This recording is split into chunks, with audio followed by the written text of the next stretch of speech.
Good morning, 7th class students. How are you? Are you fine? Okay. Now, lesson second start continue. Okay. Now listen.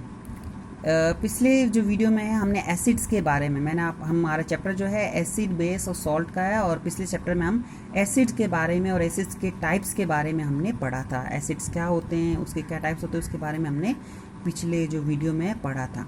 ठीक है, आज हम बात करेंगे कि जो एसिड है उसकी प्रॉपर्टी क्या है। तो देखिए, और एसिड की प्रॉपर्टी क्या है, दूसरा एसिड्स की यूज़ क्या क्या है। ठीक है ना। तो सबसे पहले देखिए, acids are sour in taste. Acid स्वाद में खट्टे होते हैं। एसिड से बनी हुई जो भी चीज़ें हैं वो टेस्ट में जो है खट्टे होंगे। जैसे आप लेमन लेते हो या टैमारिड लेते हो या कर्ड लेते हो, तो इन सब में क्या है, खट्टापन होता है। और खट्टापन क्यों होता है, किसी ना किसी एसिड की वजह से होता है। जैसे कर्ड की बात अगर हम करते हैं तो उसमें लैक्टिक एसिड है। टैमारिड में की अगर बात करते हैं उसमें टार्ट्रिक एसिड है। लेमन की अगर बात करते हैं तो उसमें सिट्रिक एसिड होता है। अच्छा, खास बात है कि acid are soluble in water. Acid जो होते हैं पानी में घुल जाते हैं।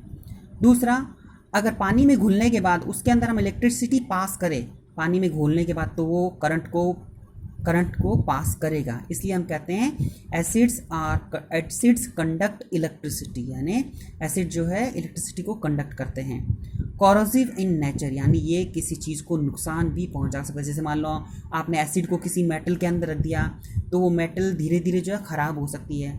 या मान लो आपकी स्किन पर एसिड गिर जाए, मिनरल एसिड जो है, ऑर्गेनिक एसिड तो इतने खतरनाक नहीं होते, मान लो मिनरल एसिड आपकी स्किन पर गिर जाए तो आपकी स्किन जो है जल सकती है। नेक्स्ट आता है acid react with metals and release hydrogen gas. Acid जब भी मेटल के साथ रिएक्शन करते हैं तो हाइड्रोजन गैस को रिलीज करते हैं। नेक्स्ट आता है acid react with base and form salt and water. Acid की खास बात है कि जब वो बेस से रिएक्शन करते हैं तो अपनी खुद की प्रॉपर्टी को खो देते हैं, सॉल्ट और वाटर उनसे बनते हैं। इस प्रोसेस को हम कहते हैं न्यूट्रलाइजेशन रिएक्शन। ओके, तो ये हमने एसिड की प्रॉपर्टी के बारे में पढ़ लिया। कोई बात आपको समझ में नहीं आई हो तो आप मुझसे फिर फ़ोन करके पूछ सकते हैं। नेक्स्ट, अब हम पढ़ते हैं कि एसिड्स की यूज़ क्या क्या है, कहाँ यूज़ होते हैं एसिड्स। तो सबसे पहले मैं आपको बताता हूँ ऑर्गेनिक एसिड के बारे में। अगर आपने ऑर्गेनिक एसिड की वो अगर टेबल देखी, जैसे मैंने आपको थोड़ी देर पहले भी आपको बताया कि कर्ड के अंदर लैक्टिक एसिड है, लेमन के अंदर सिट्रिक एसिड है, तो ये सभी जो एसिड है वो हमारे लिए फ़ायदेमंद है, ये नुकसान नहीं पहुँचाते हैं। ऑर्गेनिक एसिड हमारी हेल्थ के लिए अच्छे होते हैं। तो पहली बात तो देखो, रिलीफ इन एसिडिटी, मैंने क्या है पहली जो इसकी यूज़ लिखा है रिलीफ इन एसिडिटी लिखा है, उसके लिए तो हम क्या लेते हैं, एंटासिड लेते हैं। ये न्यूट्रलाइजेशन की रिएक्शन है, इसके बारे में आपको बाद में जो है मैं बताऊंगा। जिसकी मेन बात यह है कि हमारे स्टमक के अंदर भी एसिड बनता है। HCl हाइड्रोक्लोरिक एसिड जो है हमारे स्टमक में, पेट में भी बनता है, जो हम जो खाना खाते हैं उसको डाइजेशन का काम करते हैं। लेकिन जब वो ज़्यादा रिलीज हो जाता है हमारे स्टमक में तो हमें एसिडिटी की प्रॉब्लम हो जाती है और हमें एंटासिड लेनी पड़ती है। नेक्स्ट आता है acids keeps our body healthy. Vitamin C, देखो कुछ एसिड्स ऐसे भी हैं जिनको हमने विटामिन, जैसे एस्कॉर्बिक एसिड को हम विटामिन सी कहते हैं, जो कि हमारी इम्यूनिटी को बूस्ट करता है, हमारी इम्यूनिटी को बढ़ाता है। इसलिए हम कह सकते हैं कि acid keeps our body healthy.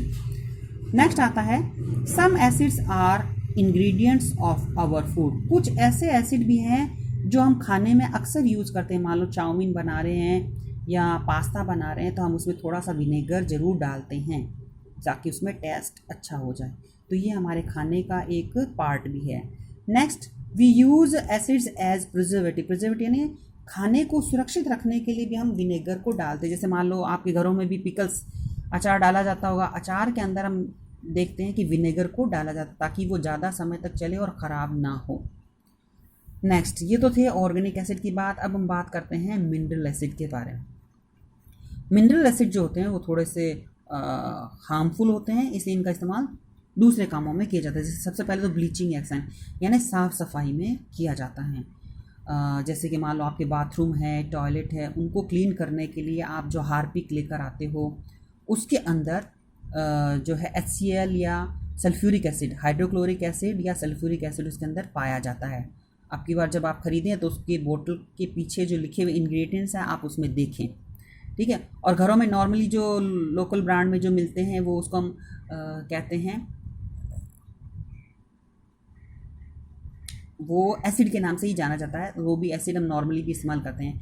बाकी ब्रांडेड भी हम हार्पिक वगैरह लेकर आते हैं। नेक्स्ट आता है मिनरल एसिड जो है, मिनरल एसिड का इस्तेमाल बैटरीज़ में, जो बड़ी बैटरीज होती हैं जिसको कि परमानेंट बैटरीज कहते हैं, जो गाड़ी वगैरह में रखी जाती है, उन बैटरीज में भी एसिड डाला जाता है जो इलेक्ट्रोलाइट का काम करता है। नेक्स्ट आता है हम जो कोल्ड ड्रिंक्स पीते हैं, सॉफ्ट ड्रिंक जैसे मान लो स्प्राइट है, मिरिंडा है, कोका कोला है, पेप्सी है, ये सब हम पीते हैं तो उसके अंदर भी थोड़ी मात्रा में एसिड डाला जाता है जिसका नाम है कार्बोनिक एसिड। इसकी वजह से उसमें झाग वगैरह बनते हैं, ठीक है। ज़्यादा मात्रा में इसको पीना नुकसानदायक होता है। नेक्स्ट है मेकिंग इन एक्वारेजिया। एक्वारेजिया एक केमिकल है जो कि हाइड्रोक्लोरिक एसिड और नाइट्रिक एसिड को मिलाने पर बनता है। एक भाग हाइड्रोक्लोरिक एसिड लेते हैं और 3 भाग जो है HNO3 है लेते हैं और इनको मिक्स करके एक्वारेजिया बनाया जाता है। ये जो केमिकल बनता है उसमें गोल्ड को हम घोल सकते हैं, मिक्स कर सकते हैं, सोना इसके अंदर घुल जाता है। नेक्स्ट आता है एसिड्स का इस्तेमाल हम जो है कई सारी फैक्ट्रीज़ में भी करते हैं, जैसे डाइज़ बनाने में, कलर बनाने में करते हैं, मेडिसिन बनाने में करते हैं, और तो और जो एग्रीकल्चर में हम फर्टिलाइज़र यूज़ करते हैं खेतों में डालने के लिए, उसमें भी हम एसिड के थ्रू ही फर्टिलाइज़र बनाते हैं। ओके, तो I hope that you have listen this topic carefully and you listen very well. अब आप इसको जो है लर्न करना और आप इसके बाद में इसकी जो एक्टिविटीज़ के बाद में दे रखी है लेट्स ट्राई टू, वो आप सॉल्व करेंगे, उसको अपनी नोटबुक में करेंगे और फिर उसकी फ़ोटो जो है मुझे भेजेंगे। Thank you.